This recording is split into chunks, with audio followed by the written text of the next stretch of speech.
welcome to SaksWorks. So excited to have this particular event here, so excited to have all of you here. My name is Rachel Sklar. I'm the VP of Programming Content here at SaksWorks. Longtime friend of Larry Smith, contributor to this and other of his books, presentations, and in general, impresario's life of creating magic wherever he goes. Grateful for that. Here at SaksWorks, that's a really good segue into what we would like to create for people who come to visit, for our members.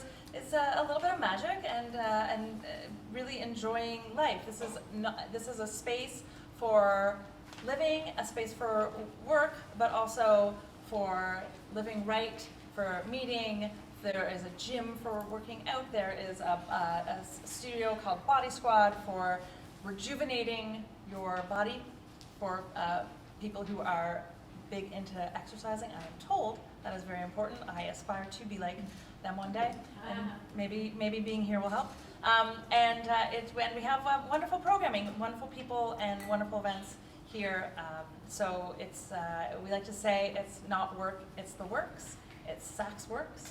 And I would love to see anyone back here again, and I'm so happy you're here today. So without further ado, I would love to present Larry Smith to talk about the latest Six-Word Memoir. Thank you, Larry. Oh, and look at this, hygiene in action. Look at that. We also have wipes, so we're double covered. It's like a double. This is. Should I stand on Right? this thing? This is. Tree pose. Okay. David Boyer, our 50-year-old friend. Welcome, David Boyer. Happy birthday. This is super fun for me for a million reasons. First of all, we're having a live event, and it still seems, by all accounts, to be some sort of pandemic. So this is great. I had the first Six-Word Memoir event for this book a few days ago in Bloomington, Indiana, and it was just sort of a surreal experience, but like so lovely. And what happens at these events, it's really different than your average like book reading, because usually the author reads some passages and gets some questions, and that's it, and then they go to the next city. At a Six-Word Memoir live event, we have local contributors from the book share their backstory. I don't really know what they're going to say, I just trust them, I trust the process. And then at the end, and this is the part where you get to be part of it, we have a six-word slam where anyone can share a six-word memoir about their life. It could be about the pandemic life, their regular life, their faith, their work, their family, whatever you like. As you'll see, 6 words is a very flexible form. And because we're a relatively small group, you all have to do it. And this is really fun for me because there's people I don't know, there's people I've known for years, people I haven't seen, most of you 4 years. So thank you all for coming in the beautiful SaksWorks space. And I'll have a lot more to say about Rachel Sklar later, but I want to just thank you for putting this together. And I said to Rachel, you know everyone and everything, and I cannot figure out how to do an event because bookstores aren't doing events. She said, I have your answer. So there's a Six-Word Memoir in there somewhere. So a couple of things. We are Facebook Living this because this is the 21st century or 22nd. It's something. This is on Facebook Live, so you can tell your friends to share that if they want to watch it. So this is the place where you can write your doodles and scratches and think of a six-word memoir. You can tap it on your phone. You can share it on social media. But it'll be fun at the end when we zip around the room and do a six-word slam. But more interestingly, or more uniquely, there's a QR code on here, and you can just scan the code, and you'll land at our book buying page, and you just buy a book. And because I couldn't figure out a way to make this site my site, but I'm not actually very techy as it turns out. Discount for tonight: if you buy 2 books, they're like $13.99. I'm going to give you a 3rd book free. And here's the thing, this is not the last time you're going to hear about buying books from me tonight. If you go to a dinner party or have a teacher who needs a little teacher gift around the holidays or at a parent-teacher conference, and it is that time of year, and you hand them the book, or you show up at the dinner party, instead of that $10 bottle of wine you pretend it costs $20, you will have created a conversation and solved the problem. So buy 2 books, get 1 free, buy 4 books, get 2 free, it all works out. So you just scan the code here, and if you have any problems, David Boyer, who handles tech for this event, will be helping. So there's that. And I'm going to talk a little bit about this really wild journey of Six-Word Memoirs later, but this is our new book, A Terrible, Horrible, No Good Year, Six-Word Memoirs by teachers, students, and parents. It is a very special book for me because of the way educators have embraced the form, which I will talk a little bit more later. But first, I would like to introduce someone you just met, and will be our first storyteller, except that I left my notes for her over there. Hold on. The first page. Probably not going to say. So, Rachel Sklar will be our first storyteller. I won't share her six-word memoir, but let's just say we're starting in kindergarten tonight. Rachel is a writer and entrepreneur and founder of The List, a network for professional women, which was acquired by New Power Media in November 2020. And that, my friend, is awesome. Because I know how hard you clawed and scratched. And you love it, but it must be a good feeling. She is, as you obviously may have guessed, a former attorney. You can just tell. A founding editor of the Huffington Post and Mediaite, and she's written for just like everything you've ever heard of, The Times, Daily Beast. She's been on CNN, The Post, all this stuff. She's appeared on all the TV stations, all the podcasts, been at all the live conferences, advised all the startups from Vox to Bustle to Spotify. She's a theater geek who has performed musical six-word memoirs at many of the Six-Word live shows, stealing the show in my father's heart. And she also works at SaksWorks, and why we're here tonight. So I'm so thrilled to introduce my friend and first storyteller, Rachel Sklar. Dramatic spring. Okay, you see this, people? This is good choices. There you go. Hi. So I'm back. Hello again. And talking a little bit about the six-word memoir in the book. I am not just running programming at SaksWorks. I am also a single mom. Oh, thank you. I have a wonderful daughter. She is 6 now. She was 5 a year ago, and in kindergarten a year ago. And we entered kindergarten on a computer. And it was a lot. I did not know how to find Google Classroom for like a month. They don't tell you. There's like a plus sign in the corner. That's not intuitive. You're not just about like, I was like, where, I don't know where, like we're on Google Classroom, where, okay, woman in tech. Finally we got on Google Classroom. We were on Zoom. My daughter absolutely loved her classmates, her teacher, but it was just a lot. And also the way they structured, like there's a Zoom here, there's a Zoom there, then you go on Google Classroom, and then you go, like there's like specials, and the music was a different like template on Google Classroom, so was phys ed, and then there was science, like there was a whole thing. It was a lot, and also trying to eke out some sort of living during a pandemic, which, as we all know, was incredibly challenging, also incredibly traumatic. It was all very challenging. There's a book about that, conveniently. But one of the things that I did start to realize, even though it was frustrating for me, it was frustrating for Ruby, it was frustrating for my partner, very, very fortunate to be like a very floopy. Turns out I found love in the pandemic. So we have a wonderful addition to our household, Ron, who set this whole tripod situation up, but then someone has to pick up the child. This was frustrating for all three of us, but it was also really amazing to be in a one-bedroom apartment and kind of doing it, like every day. She was learning, she was loving school, she loved kindergarten, and I got to watch her do kindergarten. I got to watch her in the process of learning, which is something that would not have otherwise happened.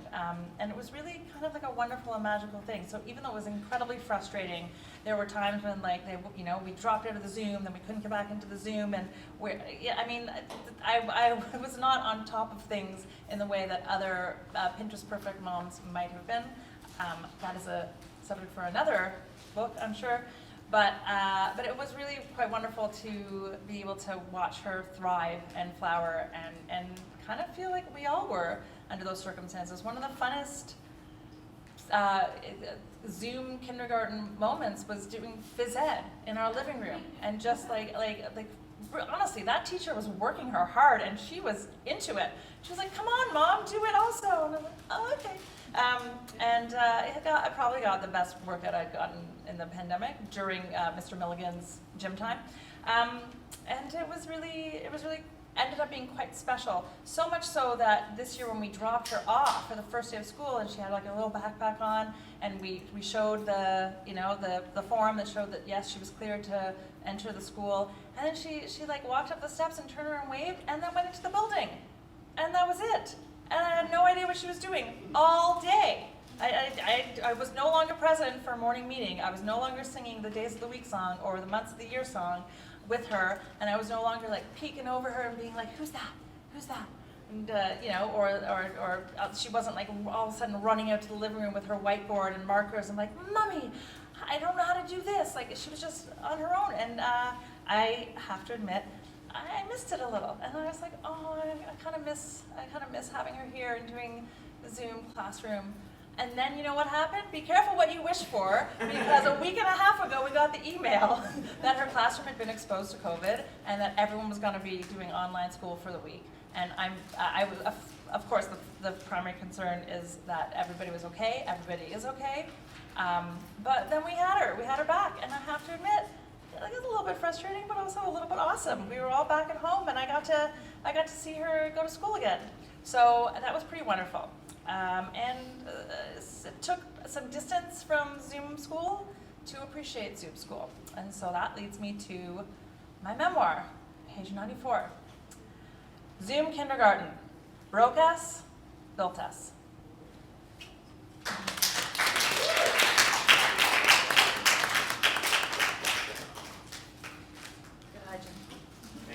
Thank you, Rachel. I gotta tell you, I have a 10-year-old now. I guess he was 8 when the pandemic started, and he had like a good teacher, strict teacher, which is what he needs. And but like you would think in California where I live, someone would have thought like, what if there's an earthquake or a fire? We should have a plan, but there was no plan, and that's okay. It's totally hard. And so that first. Those 6 weeks, and you remember, like, I don't know if any of you, if you have kids, it's like, oh yeah, it might be a couple weeks without school. A couple weeks, I don't know, man. If they had said it would be like a year and a half or whatever it was, you would have we all would have lost our minds. And our next storyteller, Conjure, is going to tell us more about that. But so he's in there. It was 1 hour of Zoom a week, and otherwise, like, here's a link, good luck. And we're like, what? And so, of course, like the rest of the free world, we're like, teachers, right? That's what they've been talking about all these years. September 2020, he's got a new teacher. Teachers have learned a lot, and we all have. Within the first 5 minutes of like kind of peering into his like bedroom, because we gave up on him sitting in bed in pajamas quickly. I'm sure some of the teachers here saw that too. I was like, oh my God, this is going to be such a great year. His teacher was amazing. He was jumping, laughing. And his teacher, it gets me choked up. He sent me 10 Six-Word Memoirs. They were all amazing. I could put them all in the book. But the one I put in, it's a full page on somewhere in here, What a Lovely Community of Rectangles. And it really just kind of summed up so many things. So I've had the real good fortune to be in a lot of classrooms, and it was January 2017, like a while ago, right? In pandemic time, that's like 100 years. When I went into what was where Condra Mackenzie, our next storyteller, she was working at the Lower Manhattan Arts Academy, and now she's at the City Polytechnic High School, right? Excellent. So I went in there, I don't think you had taught Six-Word Memoirs yet, had you? And you go into a classroom, and kind of like what's going to happen here when we do our six-word slam, it's going to start a little slow, and then the popcorn will pop. And to see the popcorn pop here, sure, I've seen it before. But imagine a classroom full of unruly high school kids, because all high school kids are unruly. So we're in there, but then the popcorn started popping. It was just so fun, and of course, Condra's the best. And she has a podcast called Hall Pass Break, which I've had the pleasure of being on. And after we spent some time together in her classroom. But going around the room, a lot of magic, it always happens in a classroom. And I'm going to share the first gig I ever had a little later about a third grade classroom I was in. But one of the kids, Kevin, whose photo and memoir I show when I have visuals at every single gig. It could be Dell Marketers, it could be a fourth grade classroom, it could be a hospice program. Kevin's 6 words were, if Beyonce says it, do it.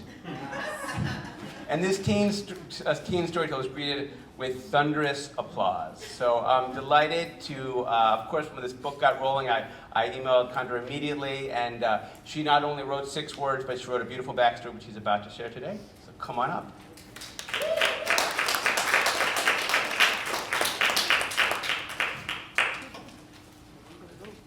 The mic is yours, teacher. You got this. I don't need to stand up here, right? Do whatever you like, whatever you feel comfortable with. Yes. Hi, everybody. So my name is Kendra McKenzie, and as Larry said, I'm a teacher. English as a new language, they call it here in New York City, but it's actually ESL everywhere. And these are my lovely students who are in the book, who last year, as we were in the building doing the hybrid learning, coming in some days, coming in some not some other days, and they were so game with me when I said, hey guys, we're gonna do the 6-word memoir. They didn't even know what it was, but immediately they just went right with it. So they came to join me because they're in the book. And so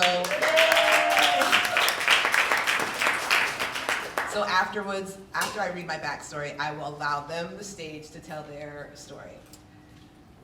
The hardest things today won't be tomorrow. To teach in New York City is a badge of honor, but when you have to co-teach physics through a pandemic, virtually, it's a whole other challenge. Before school began, I had reflected on my own experience learning physics as a teenager and how complex a subject it was. I could only imagine that with schools partially opened and no labs for students to conduct experiments in, how difficult it was going to be to teach. But my co-teacher and I pushed on. We recorded videos and used interactive software, but as the year wore on, it became harder for students to absorb the material and engage in class. For one thing, the virus was ravaging our Black and brown communities, not only taking lives, but revealing the poverty of many students. Students who once showed their faces started to be silent, and many decided to hide behind a celebrity photo. In addition to having less and less student interaction, it became increasingly clear that physics was a subject that really needed a kinesthetic approach. We couldn't make physics more physically accessible, but we could show our students people who looked like them, demonstrating what physics was all about. After scouring the web for organizations that supported Black and brown scientists, scanning university faculty pages, and sending numerous emails, I received more responses than I could imagine. Our online science class became a revolving door of physicists. We had an astrophysicist show images of the sun from space while speaking Spanish and Portuguese. A doctoral student discussed how Neil deGrasse Tyson isn't the only ambassador for science.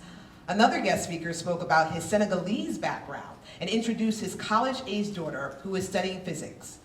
One guest, Dr. Miguel Castro-Colin, explained how physicists look at chocolate bars in order to create better taste. He then offered advice. The hardest thing today won't be the hardest thing tomorrow. Suddenly, teaching online became accessible and physics became attainable. The students could see themselves in our speakers and became willing to talk to us about what they didn't understand. It was the spark they needed to see that science was not a barrier, but a way of opening doors. And my co-teacher and I saw that science wasn't just about sharing information, but about displaying relevance to our lives. The pandemic challenged all of us to think outside our classroom walls. My students were able to see the field of science as a portal to the world, and I and my fellow co-teachers were able to recognize that as we return to in-person school, we should continue to look to allies to enhance education. If the pandemic taught us anything, it's that the hardest things today won't be tomorrow.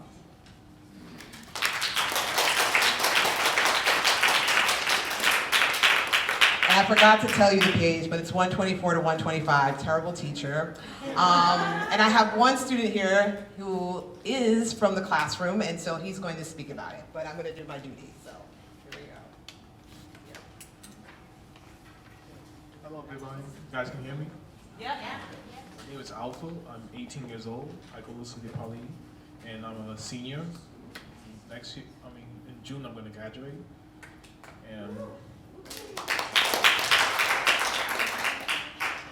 And then yeah, I experienced online learning. It wasn't easy for me. And yeah, I had to take physics. It wasn't easy for me also. And yeah, my 6 words are every day physics gets harder and harder.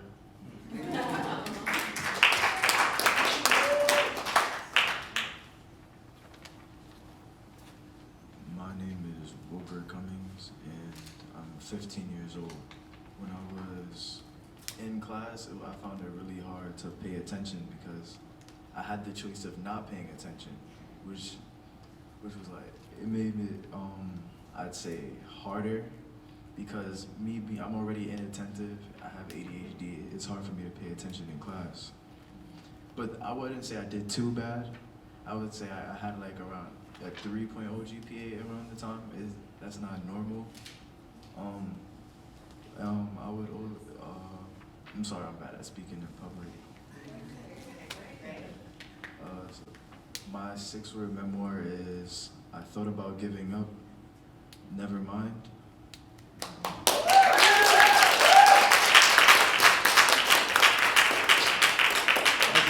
Hello everybody, my name is Jared Agler, I'm 14 years old, I'm a City Poly student.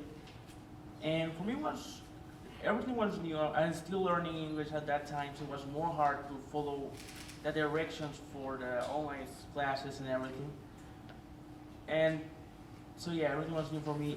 And my 6-word memoir is, it was difficult but not impossible.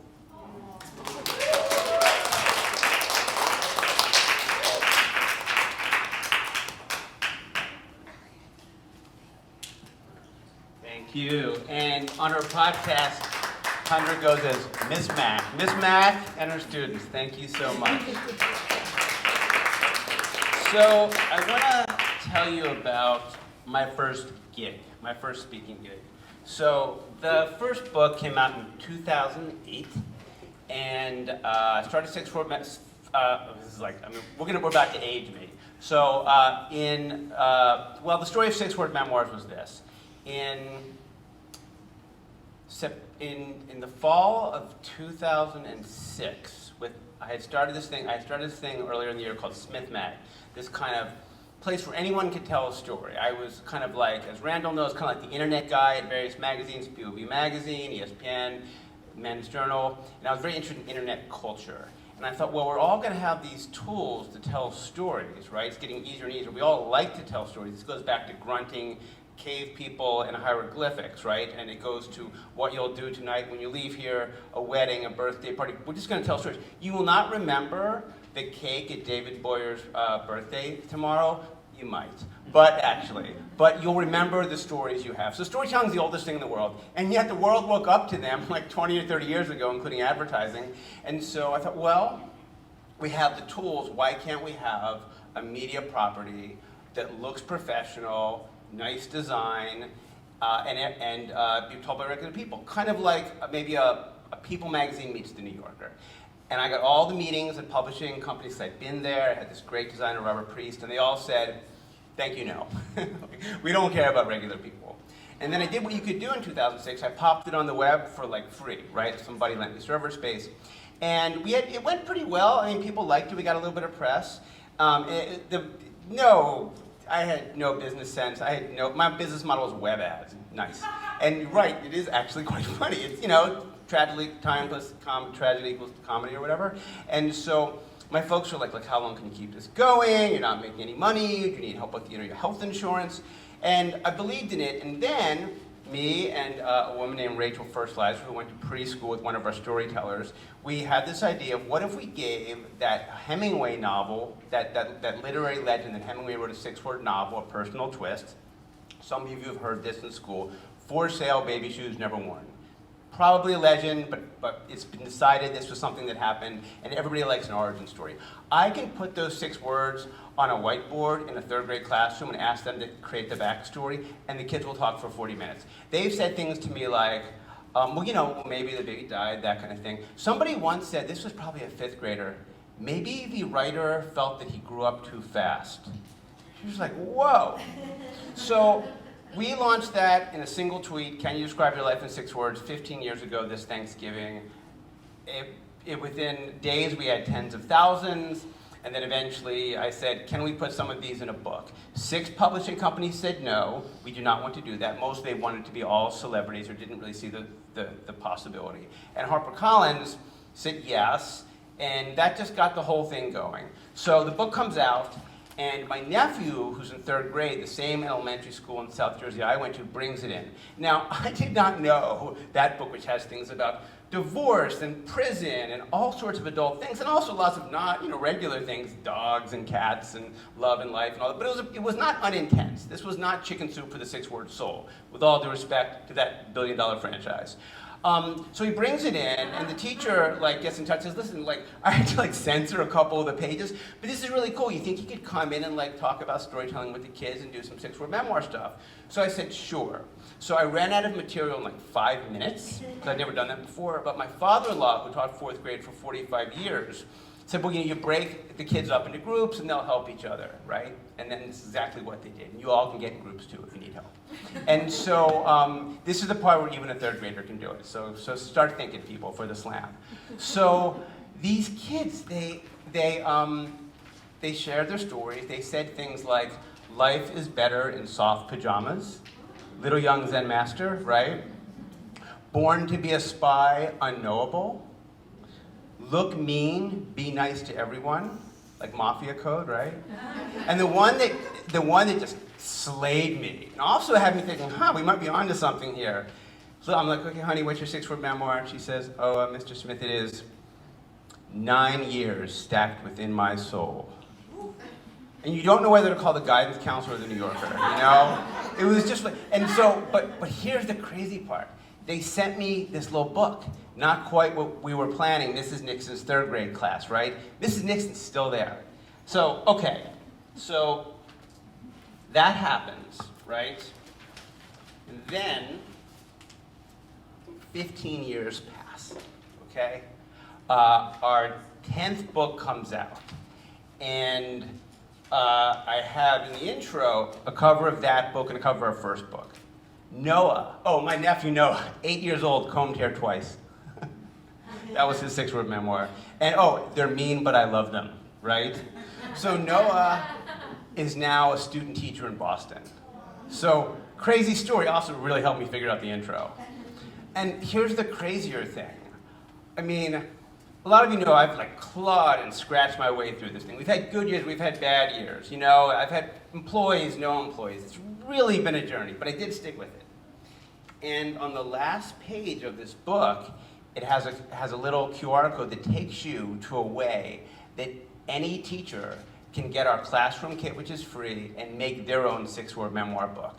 So the teachers teach 6-word memoirs. There's a guide they get. They send the materials back to this publishing company that I actually merged with 6 months ago, which has been amazing because I have my whole life is education now for the next few years at least.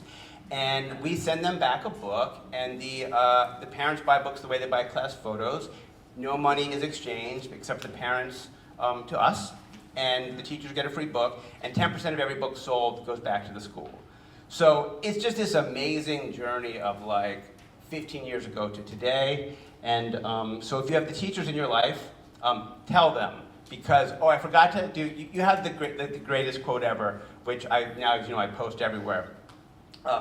Condra said, I was like, hey, can you just say something nice about 6 words we're doing this new school project, we have testimonials from teachers. And she said, I think I have it right, the day I introduced my students to 6-word memoirs was the day they came alive. Yeah, and it was longer, but we'll just take the best part of the quote, you know? So that has been this wild journey, and to have the part which I've loved best, the education part, be the next couple years of 6-word memoirs, we'll do other stuff too, is just so fulfilling. So I do not know, is Lisa here? No? The rabbi? Oh, good, I don't know what you look like, so good. So you're next, I didn't tell you. So fantastic.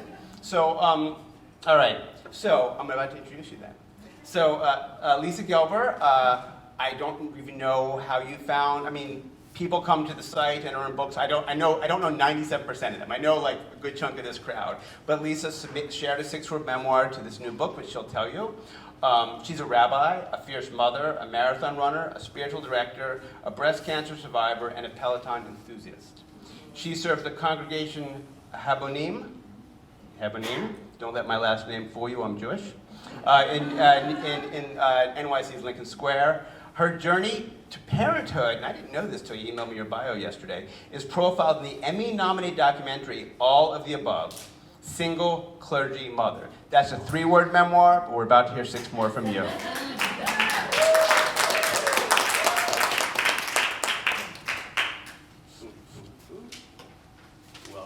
Thank you. Do I have to read this out? Whatever you, what's that? No, well, you know your 6 words by heart. I hope so. I think it's enough to hold the microphone and stand here. I hope I don't fall off. But I'm tall for the first time in my life. So again, my name is Lisa Gelber. I'm really excited to be here. I've been sitting here after talking to Alyssa and listening to you, trying to remember how I actually found this. I think it is from work that I did with the Bold Voice Collaborative this summer. I entered into one of their learning sessions. I did the op-ed project years ago with Deborah Siegel-Acevedo, who is amazing. And I think after that, someone must have mentioned 6-word memoirs. I think we might have done them in the session, and I Googled it, and that's how I landed here and with this book. I am a rabbi, and I have a small synagogue right behind Lincoln Center. On March 13th, I closed the doors of the synagogue building on West End and 64th Street. And I opened a virtual sanctuary on a laptop that I had just purchased and had no idea how to use on the dining room table in my apartment on 60th Street. And it's still there.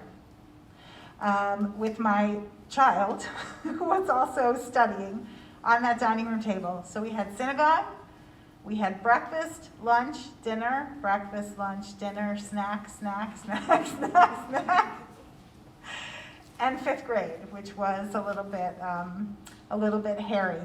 So the place that was really my sanctuary in our not big apartment was my Peloton. I'm a pre-COVID Peloton rider. For me, it was the second best purchase I ever made in my life. The first was adopting my daughter, Zahra. So it's a close second, and on some days of preteen COVID nature, it is the first, yes? Yeah, we tried to be honest. So my 6-word memoir came from a service for hope and healing that I was creating last spring for a very large online gathering of people around the world for a Jewish holiday. And my goal was to try and help people understand and experience what it might be like for chaos, basically, COVID, chaos and craziness to be generative when we can see ourselves as being anchored by something that can hold us in community. And I decided to use Peloton, my experiences with Peloton, as the umbrella for that experience and learning. Because for me, I had this community of people who I'd never met, names on a board, people with whom we became friends on Facebook groups, and Also, this idea of moving forward while standing still was about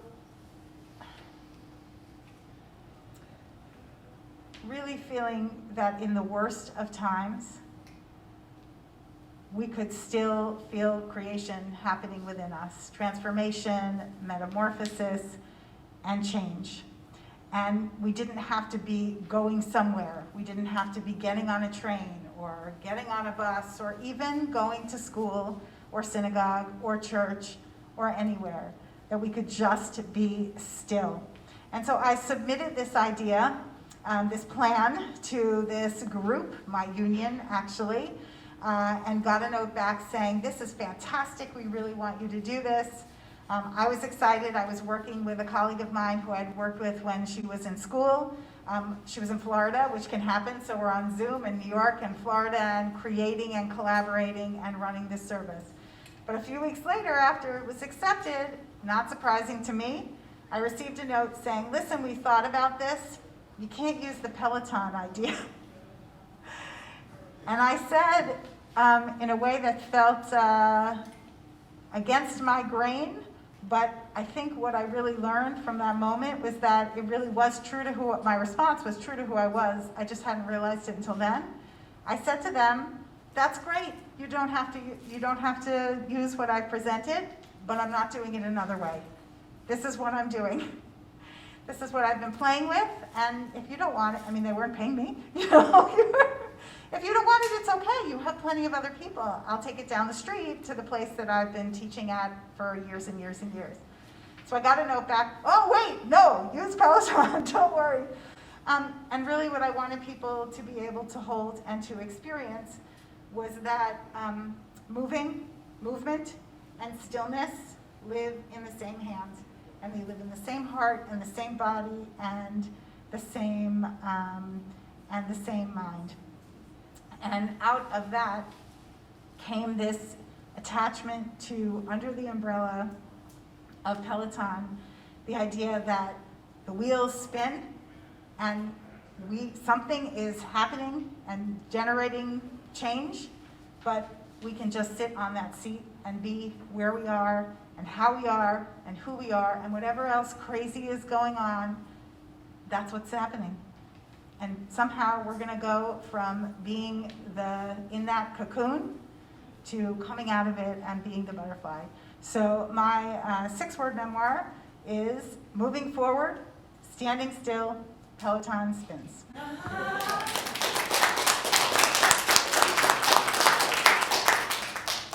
Let me spray and say that the greatest gift of tonight is being able to speak in front of people without a headset so that the people on Zoom can hear me. I love it. Lisa, thank you. But hold on one second. Yeah.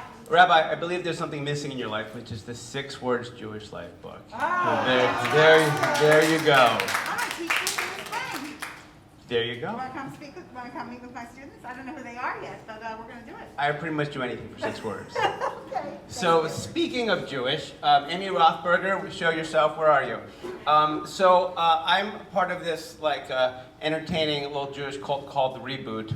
It's a longer story. I knew Rachel, I think, before Reboot, but we really went snowshoeing in Park City, Utah, as Jews do. And with Reboots, I did want to make a Jewish book of 6 words because we are not a concise people, so that would be a fun way to do it. And with all due respect to my publisher at the time, they said, but there's not enough Jews, so it's not a good market. And I said, but we buy all the books, especially my mother. And so Reboot gave a little grant, and we made this book. And I was like, I'm not really Jewish enough to do this book. So I found Amy Rothberger, and she really filled in the gaps, day school and everything, right? Yeah, she's definitely Jewish.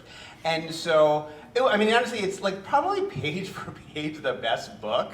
You can learn a lot about Judaism if you're not Jewish, and if you are Jewish, you can be like, I feel ya.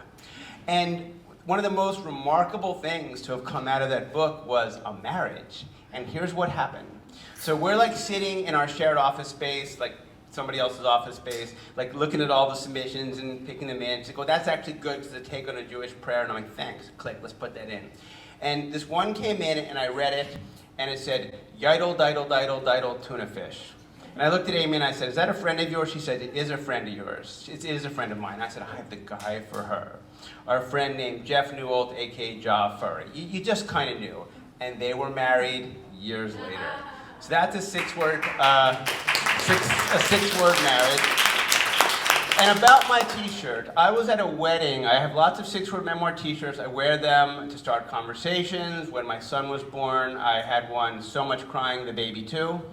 And guys in Brooklyn would be like, I feel you, bro, you know? But it really does start a conversation. There's no logo, no URL. Yeah, I'll tell you about the site and how to buy books, but like, I just want to start a conversation.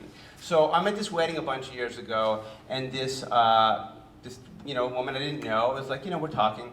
Hey, what do you do? So I explain what I do, and there's usually two responses. Oh, I heard you're on NPR, blah, blah, you have like an empire. And I'm like, not exactly, Or, as she said to me, from this, you make a living? And I'm like, that's 6 words, and that's my next t-shirt. So, yes, so I do, and it's a very lucky living, and these are, like, honestly, I'm so much happier here than I am pushing buttons on the website, which I do every day, but, like, this is the best part, bringing people together, sharing stories.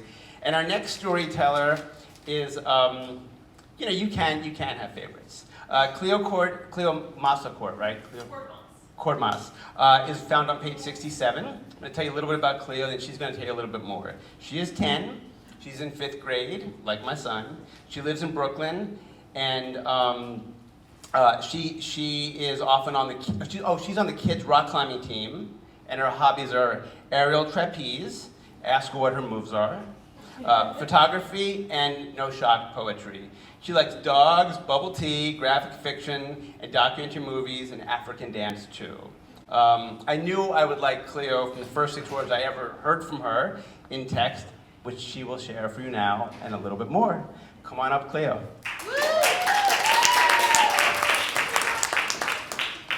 It's all yours. Hi, I'm Cleo Courtmas. I'm 10 years old. I was honored to write this, and basically, what this poem is based on is during lockdown, we went up to this little town called Malden, and everything just got really lonely because there weren't any kids, and it was very like secluded, and we were just, there wasn't like a lot of people to talk to, so basically all I could do was write poetry and, just do my hobbies that I could do. So basically what inspired me to do this is me and my mom, the only thing that we could do was watch TV. So that let us Great British Bake Off, some weird pottery show, just like everything you could think of. And like, it kind of took my mind off everything, but it still was hard because I'm an only child and I didn't really have anyone. And in that time, you kind of like felt helpless, and you kind of felt like you've done all you can, but now there's nothing left to do. And that's kind of how I felt for that time because I didn't know how to use the computer. I've never really like had tech. So I just had to, just watch TV. And so a little after that, I got a puppy. Finally got a puppy. Her name's Haven, I love her very much. And with that, and she was kind of like my sister, she still is. But yeah, that kind of what inspired me to write my poem, which is from the book, page 67. Have binged all seasons, now what? Thank you.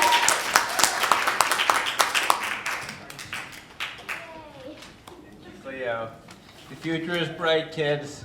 The future is bright. You would like my kid. He worked it so well, man. These kids are smart.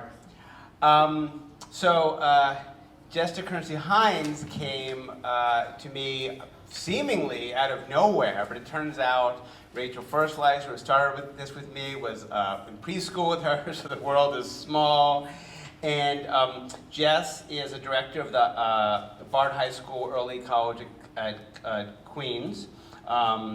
A library director, I'm sorry, library. By the way, I don't know if I told you this, Jess, on email, but like, librarians and therapists are the sweet spot of Six-Word Memoirs. They just, because it's all about connection and self-expression, it's just, and then to some extent also nurses and people in healthcare. It's just the sweet spot, it's just the way it's always been.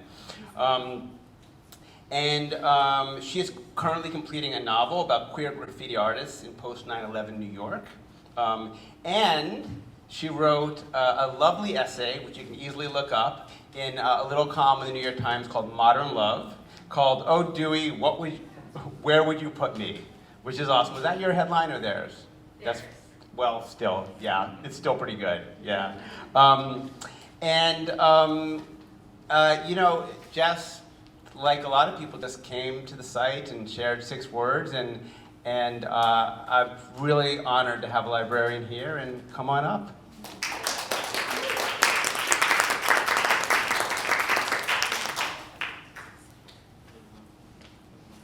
So hopefully, I think I'm tall enough I might skip the stool, but I'm so excited. I might.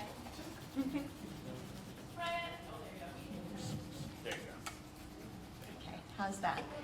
So thank you so much. I'm super excited to be here with my student Jeanette, who I'm going to introduce next, but it just makes it extra cool. And being concise does not come easily to me. So I'll read the beginning. I think instead of having it at the end, I'll just read the 6-word memoir at the beginning, because I think I'm just more of a long-winded person. And I thank Larry for helping me kind of find the thread of the essay, because I wrote it before the school year had finished, and it was still kind of a tangle in my mind. What actually happened? You know, so my 6-word memoir is: library locked. May I borrow you?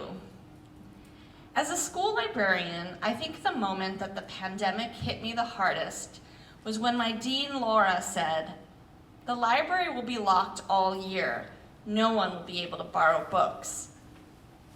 What would happen to all the unloved books and stories, I wondered. I adore digital research, but when I founded the library at Bard High School, Early College, Queens, 12 years ago, I built my community around books. We're located in one of the most diverse boroughs of New York City, and indeed the most diverse place in the world. 34 languages are spoken.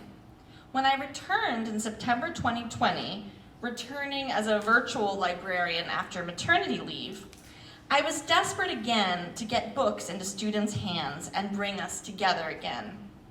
Most colleagues were working remotely like me, but a handful showed up in person. There were only about 60 of 600 students in the building, unlike other schools across the country with higher return rates. I couldn't imagine how desolate the usually packed halls would feel, how lonely those 60 students would feel walking past a dark, shuttered library. For the first few days, I shipped books to students' homes and even delivered some in my baby's stroller. But I wasn't reaching enough people, so I bolstered my guest writers series, inviting authors to speak on one of the students' favorite topics, immigrant and LGBTQIA+ narratives. One of our first poets was Joanne Choi, a preschool teacher in Brooklyn and author of 2 collections of poetry. In her poem, One Daughter's Worth 10 Sons, Choi writes about the Korean tradition of girls washing ghosts out of the family's rice. This is both an honor and a burden, and it resonated with students who also felt confined by cultural and gender rules. In Korean Grocery, the narrator deals with unrequited love in the frozen fish aisle, where she pressed a frozen halibut to my hot flesh. "Why'd you do that, Joanne?" one student demanded, and everyone cracked up. I tried to maintain decorum. Do you mean, why did Jawan's narrator put fish on her skin? Jawan laughed. No, that's okay, she said. I confess, the weirdo in the poem is me. Even over Zoom, I could feel the students' delight and their relief that someone else was odder than they were.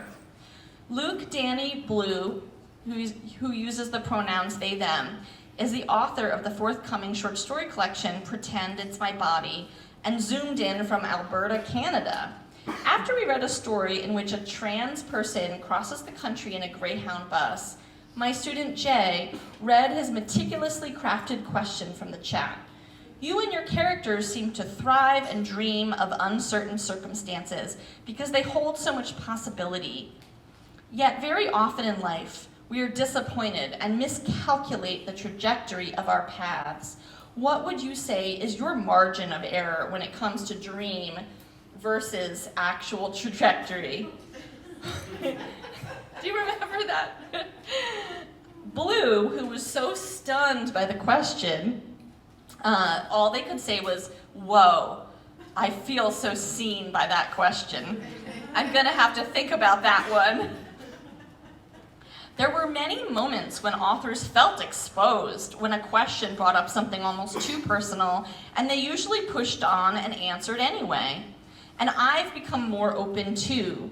I've learned to lend myself as a librarian. As I've worked with more and more students suffering from depression, I've admitted that I too have suffered from the curse. As students confide in me about their sexual and gender identities, I wore my t-shirt. And my students and I have a new sense of ease with each other. We cry together now, but we laugh a lot more too. One of my students, R, I've known by 2 different sets of pronouns and 3 names. Every day, I'm proud to see R getting closer and closer to their authentic self. Days before their graduation, I was hit by a wave of nostalgia. Remember 9th grade, I said? Remember how you kneeled down by your favorite shelf and hugged the bookcase? I do, my student laughed. This memory gave me an ache for the time we lost when the library was closed. You can't ever lock up a library. A library can be an exchange of odd vulnerabilities and truths, a question and answer. As long as people can still come together to share words and stories, libraries can be everywhere.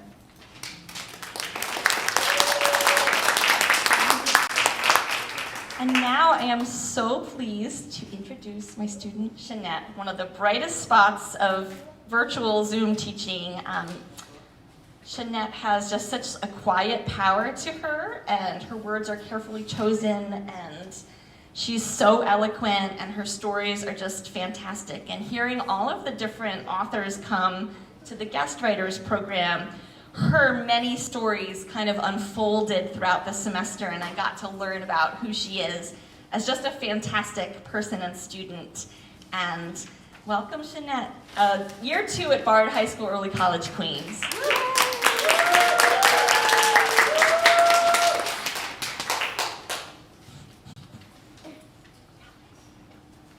Okay, hi everyone. My name is Jeanette. I am 17 and I go to Bard Early High School, Queens.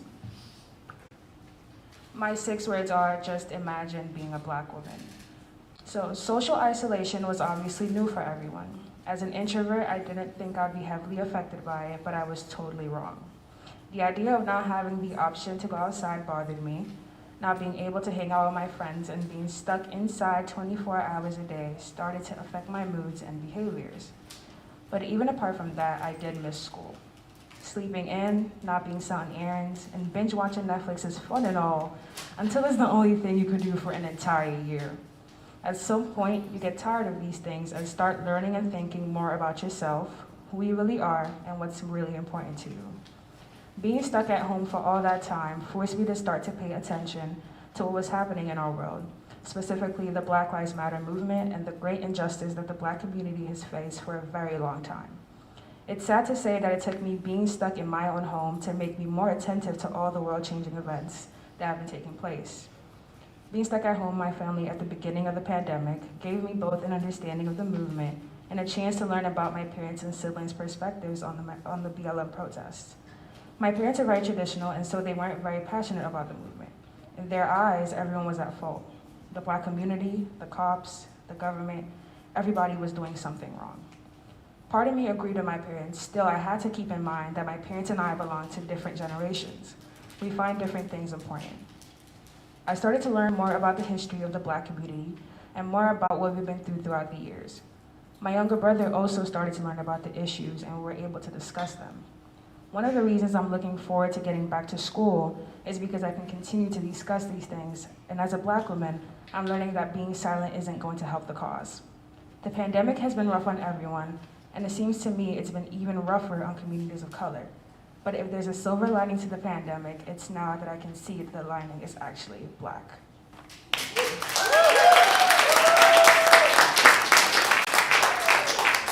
Thank you, Jeanette. I mean, I don't think I need that. Can you imagine, I'm just like looking at the emails coming in from the both, looking at the site, I'm like, she just sent that story in.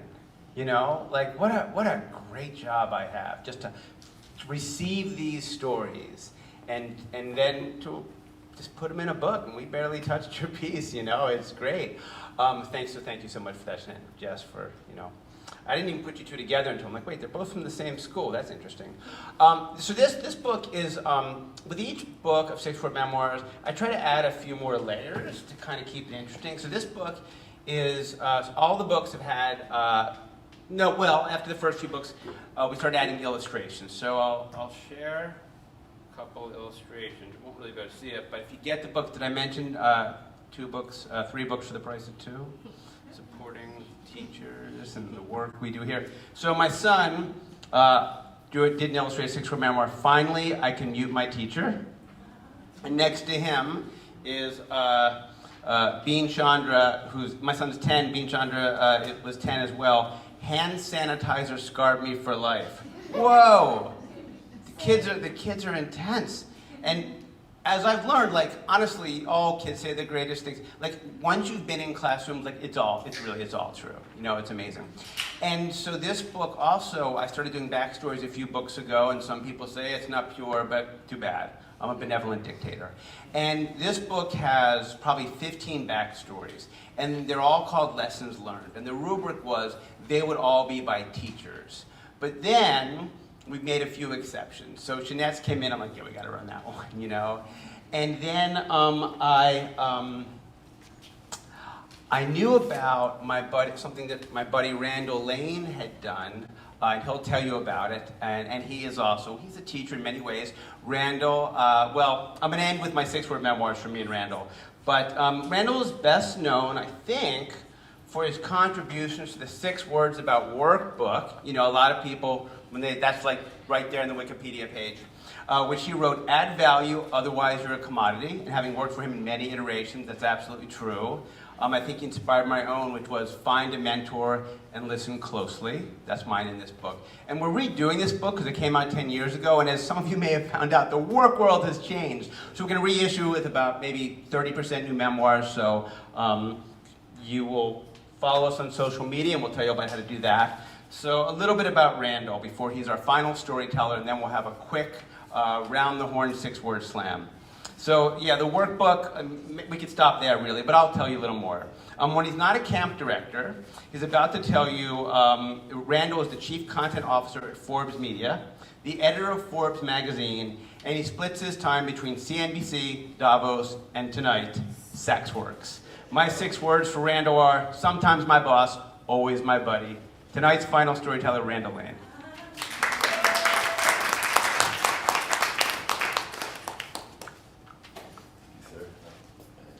The royalties from the first book, you know. So just you wait, guys. We're on our way. All right, so my 6-word memoir was, I'm trying to remember, it was Despondent Kids, Desperate Dad, DIY Camp. So maybe we could break it down. So Despondent Kids, so we got a lot of parents. Raise your hand if you're a parent. Majority, half. Raise your hand if you're a kid. We all get it. Despondent, the way I saw it during the lockdown breakdown was kind of three groups. You had the people with babies, and everybody was happy. The parents were happy, they got to spend all this time home with the baby and they didn't even have to take leave or anything like that. The babies are happy, they're all gonna, like 20 years from now, you're gonna have some generation of kids that are like the most, as biggest self-esteem ever. They had their parents for like nonstop for a year. So then that was one group. Then the second group was kind of like, you know, Cleo here, her group, where it was like the kids, kind of the pre-adolescents, the parents universally not happy. But some of the kids are happy. They don't have to go to school, they get to be on the devices, you get to watch a lot of TV. That's kind of a mixed bag. The group that was universally unhappy, as I saw it, was the parents with the teenagers. That was me. Because that's the age where the teens don't want to be around, and the parents really don't want the teens to be around either. And so, but yet here we are all locked together. So that led to Despondent Dad. That's Desperate Dad. Despondent Kids, Desperate Dad, because around June 2020, I recognized two things. One is that not everybody had a teacher like Miss Mack, and my kids really hadn't learned very much in the scramble to do remote school. Different teachers, some adapted very well, some did not. And there was a lot of quote-unquote independent study where my kids basically were told, today, just go study on yourself, and nothing much happened. So I realized around June that my kids hadn't really learned anything in the last few months. And at the same time, and I think we all remember coming out of that time where they don't have school anymore, and yet they don't have anything to do for the summer. All the camps were canceled, all the activities. My two kids, my younger daughter, she was 13, and she was going to sleepaway camp for the first time. She was so excited. Canceled. My older daughter got into this Brown University leadership course for women leaders and stuff like that, super psyched, canceled. And now, not only are they stuck with their parents, and no friends, but they don't have anything to do. They don't even have kind of half school. And so that was the Desperate Dad. And so that's where DIY Camp came from. But the idea was, well, the kids' camp got canceled, so maybe we should just do our own camp.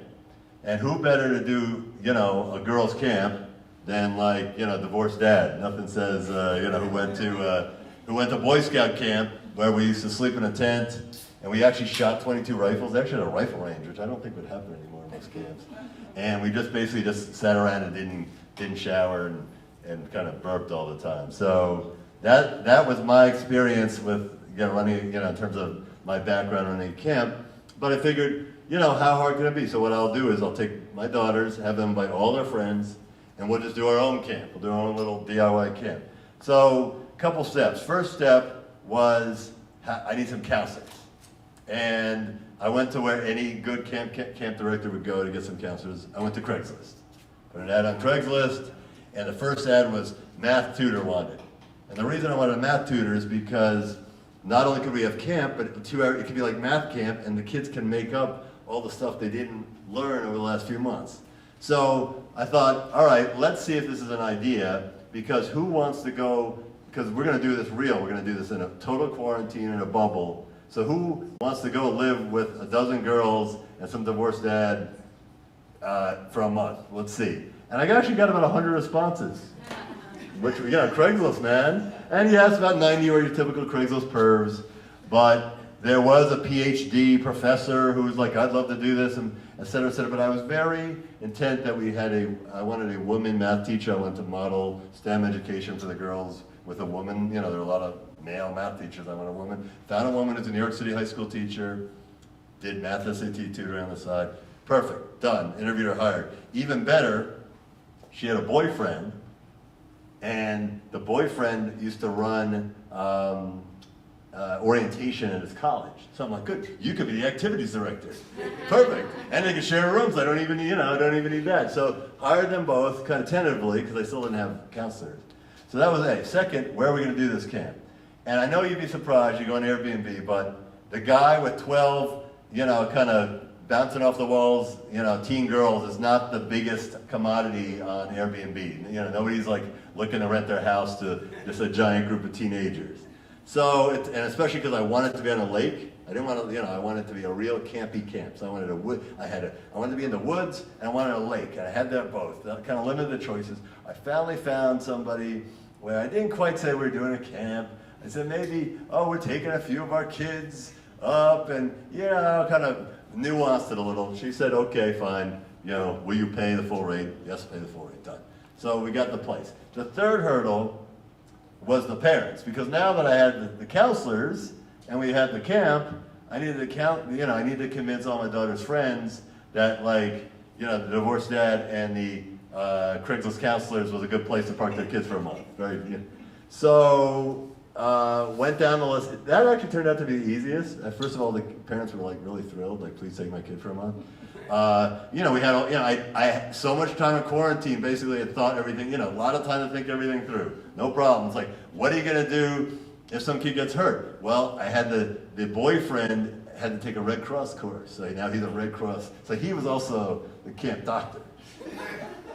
What if, how much is it going to cost? I said, we're doing this Brooklyn Park slope style. We're going to do all co-op. We're just splitting it, even Steven, transparent, and it actually is a lot cheaper than a real camp when you do it this way, especially when your counselor's off Craigslist.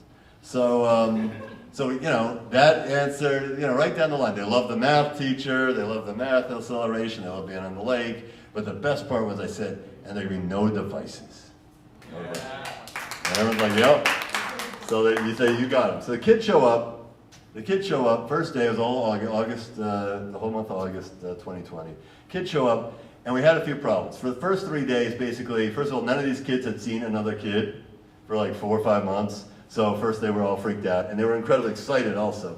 But they started treating it like it was like a sleepover. I'm like, guys, I'm not taking a whole month of quarantine with y'all to run a sleepover. But it's hard. So they were treating it like a sleepover, and I had to get a little, now I'm the nagging dad, and it's kind of annoying because I thought we were going to do a real camp. But something happened about day 3. They kind of broke in there, and we started making a lot of rules. We started gamifying everything. So we're going to have who's the camp champ. I'll give you $100, whoever's the best camper. Just like, we started doing cleanup rules because dad camp wasn't as good with the cleaning as, maybe people would expect. So we had, everyone started to get chores. They started getting points. They started getting the rhythm, and you know what? The kids actually loved, after 4 months of basically, Lord of the Flies running around in their own houses, they actually loved the structure, and they loved being with each other, but being with each other with some rules. And after about day 3, I'm like, holy shit, this is gonna work. And it really started working, and what happened over the next few weeks was really beautiful. We did things like, we sat outside. I found a trampoline on eBay, and so we had a trampoline there, and one night they all slept, I slept in my bed, but they all slept inside. They all slept on the trampoline, watching the Percy meteor shower, the kind of things that especially city kids don't do, or any kids do. They went swimming in the lake every day. We went on hikes, and they only complained a little. It was really, really nice. They got to be kids again, and I got to be human again.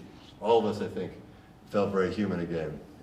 So it was all working well until, part of the reason Larry knows about this is that the New York Post caught when this was going on. They said, oh, this is a good story. So New York Post did a story in the features page. And all of a sudden I started getting a lot of calls. I got a call first from the landlord, and she's like, oh, okay. But actually, she was super cool about it. She said, I think this is awesome. And I'm getting complaints from the neighbors because they read about it, because we're up in the Catskills, and this is like huge news in the Catskills, by the way. This is like the biggest thing that happened there since like Dirty Dancing or something. So she's like, whatever you need, I think it's awesome. You do you. Then I got a visit from the town supervisor who thought we were breaking some town ordinance. He looked around and he said, if anybody gives me any shit, I will quit before I shut you down, which was cool. And then I got a guy who drove in all the way from Albany, from the state, who said, hey, I heard you're running an illegal camp. And then so I had to talk to him for about an hour. And I was kind of like, well, listen, I don't have to tell you, buddy, but if you do anything, I'm going to throw you in that lake. And he said, all right, well, I'm going to write a file. In 15 days, we're going to let you know what we're going to do about this. I said, well, that's about September 3rd. That'd be fine. That'd be fine. That's your tax dollars at work. So that was and then the whole summer, the whole month played out, and at the end, everybody hugged, we cried. People, it was really, very moving to see that. But probably the best part and the most unexpected part was about 8 or 9 months later, when we're still kind of in a pandemic, but things are getting a little bit back to normal, and the camps are reopening, and everybody now, instead of having no choices, they're basically stuck with me in 2020. They had infinite choice, and what I heard back was they all wanted to come back. They're like, so, nice. As we said in the book, these are the only people in the whole country who actually wanted to repeat 2020 again. I mean, Randall's taught me a lot about leads and endings. So, by the way, that DIY thing, we're like working for him for years. It's like, it can get to you. Like, oh, get it done, roll up your sleeves, man. And the truth is, it works, and that's what that camp was. And I kind of do that to people now. And like, it's sort of like it turns out you can survive a pandemic. You can make a camp out of thin air. You can get it done. Before we have a very quick slam, two things. If you want to buy a book, just buy it on the QR code. Just take a book. It's an honor system, you know, or we can figure out a way to do it afterwards. We'll do a quick slam after. So I know Mary Beth Williams so well that I didn't actually write out an intro for her. So she was supposed to go before Randall. And so that's our final storyteller. Mary Beth and I go back, San Francisco, something. We lived in Boston at the same time. She's a writer for Salon for many years, Modern Love. One of her Modern Loves was turned into an Amazon Prime. One of the Modern Love on Amazon Prime series. A lot more to say about that. You can find her later. And she's written for all over the place. And she has one of the classic six-word memoirs in the first book, probably one of the first 100 that came in, have now been 1.5 million six-word memoirs. Catholic girl, Jersey, it's all true. A little more truth from Mary Beth Williams, our final storyteller.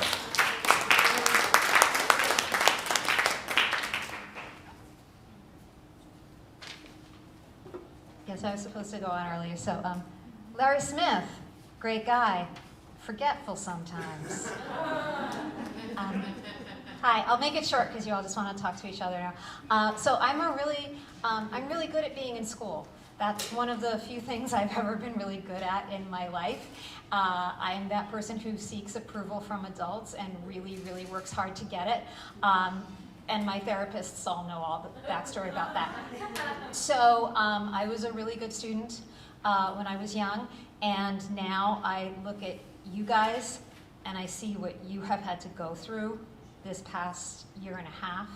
I have a daughter in college who had to come back from being away in school and sit in an apartment that is smaller than that bathroom, if any of you have been in. And I have another one who is in high school and had to be a teenager in high school in her living room in our tiny apartment, where 4 people had to try and manage school and band practice and their jobs. And I just want to say, I look at you kids out here and I have like tearful respect for everything that you have been through and everything that you've achieved, and the fact that you are still like staying true to your dreams in the midst of this. You guys just blow my mind. So that's who you are, and I really want to tell you, my 6th word is really kind of a little bit about how much I've learned from you. So like I said, I really love being in school. So after just a short 30-year detour, I applied to graduate school in January of 2020. Great timing on putting off your dreams until the moment before a pandemic. And this was something that I had obviously just waited decades of crap jobs and raising kids to do. And I applied to schools in New York City, and I applied to some online programs. And then just for fun, I applied to one that was a little bit further away and more expensive, but had like this really awesome program that I wanted to do. And then, you know what happened. Yada, yada, yada, global pandemic, millions dead. It's like a nightmare. And in the midst of that, I send in my acceptance to one school that's an online program. And then in the summer of 2020, I get a call from that other school that was a little too far away and a little too much money. And they said to me, well, why didn't you accept our offer? And I said, well, you're in New Jersey and you cost too much money. And they said, well, what if we gave you a really nice scholarship? And what if we told you that our classes are going to be virtual for the immediate future? And so I said yes. And I would not be in this awesome, fantastic, beautiful, life-changing academic program if it wasn't for COVID-19. And I think about how in the midst of some of the most awful things that could happen to us as individuals and a species, there are also really beautiful opportunities. And there are things that happen to us that would not have happened if that other terrible thing had not happened. And that is what builds us. So I love my classes, even though they are all on Zoom. I love my teachers, even though I have never met any one of them. I love my classmates, even though I have never met any one of them. I love my university. So my 6th word is, still haven't seen my own campus.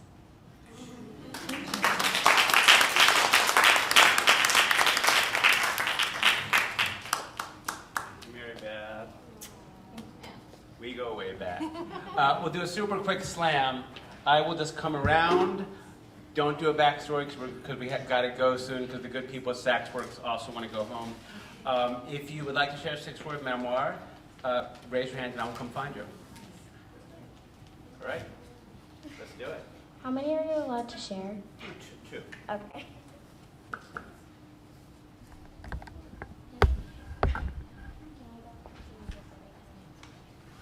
Okay, sure. We're going to come back. Who else has a 6-word memoir? In the back.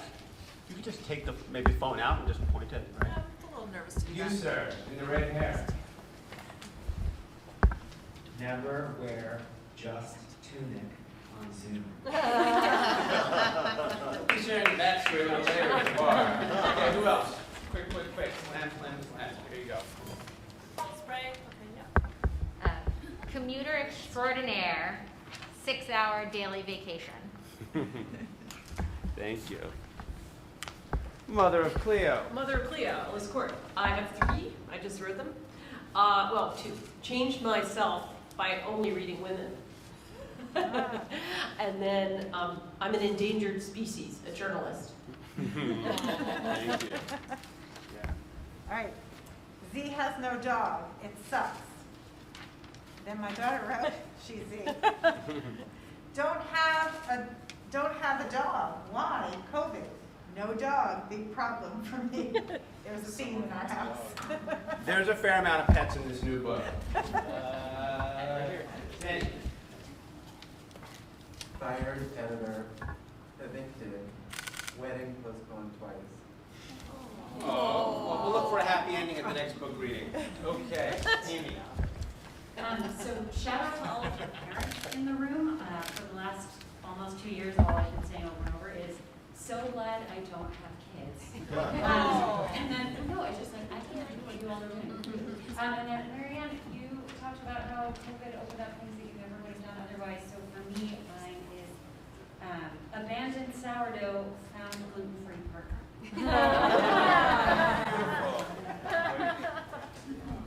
I was going to say, a pandemic can force your hand. Thank you. Who else? Here we go. My tuxedo friend. Say what your name is. My name is Bug with 2 G's. Gay mental breakdowns happen every day. I get that. And gender identity crisis, non-binary, trans, alien? You, friend, would be the 6-word memoirs of the day tomorrow if you put that on the site. Real simple. If you dance, you'll be fine. I have 4 more. Anybody else? We'll come back. I'll save it for the second. I like you. You're my future. All of our future. My 6 words are, I'm a senior now, what I miss. Thank you. Anyone else before we go to this week's future Six-Word Memoirist? We make a memoir of the day every day. Over here, we'll come back to you. Another pet one. No human touch, just puppy paws.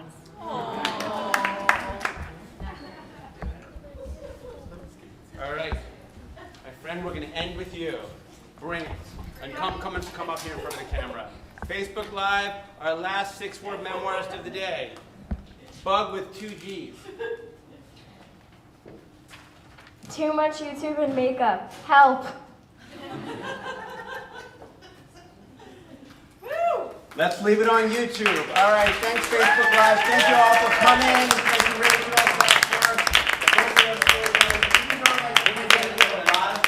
You can do on a Friday night in New York City. You came here. We really appreciate it. Thank you for your stories and your support. And we'll see you at a book on a much different topic.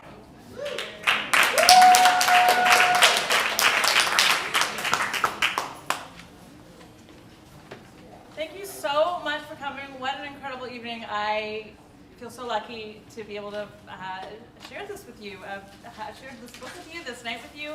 And please come back to SaksWorks, stay in touch. Do more writing. You're all incredible. Wow, that was amazing. Thank you so much. Thank you, Larry. Stay safe and have a wonderful, joyful weekend. Thanks for listening.